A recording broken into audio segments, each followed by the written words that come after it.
Hello Stampers, this is Jonas Makula for My Favorite Things. Welcome back for another video tutorial. In this video, I'm creating a card for my favorite Purrson using the MFT Catitude stamp set. I love the wordplay in this set. I wanted to create a background filled with playful cats. I'm a cat person, as you can probably tell. So I started by stamping the cat images onto white cardstock using my mini Misty. I basically stamped 3 out of the 4 kitty images. I skipped the one with the toilet paper roll, so I'll save that cat image for another card. And I just stamped the other 3. I stamped them each 3 times, so I ended up with 9 images in total, which was just enough for the card idea I had in mind. I used alcohol marker-friendly ink and stamped images onto Nina Solar white cardstock. I also stamped several balls of yarn to use as a little filler element for my kitty background. Next, I used coordinating dies and cut the images out in my die cutting machine. Alternatively, you can create a 1-layer card by doing only stamping and skip any die cutting. If you prefer, you can stamp the pattern directly onto your card base and just build the pattern as you stamp it. You can then also color the background any color you want so that it's not white.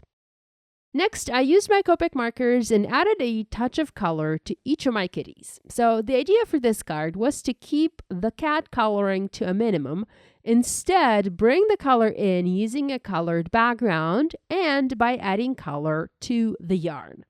I used a C9 Copic marker to color the cat's nose, ears, and the tail black.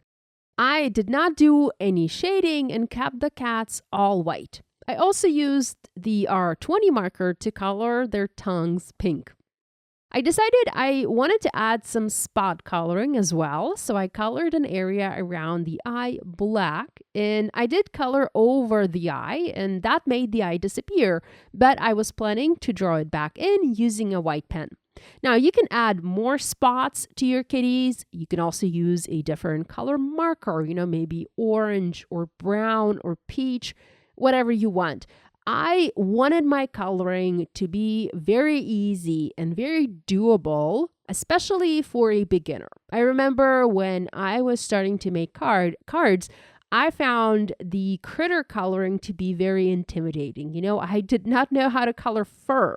And I saw all of these beautiful colored images online, and I felt a little intimidated because in my head, I thought that I could never replicate that. So in this video, I wanted to show you the absolutely simple, the easiest way to color an animal and still make it look pretty. So we have barely any coloring here, yet these kitties still look adorable and fun.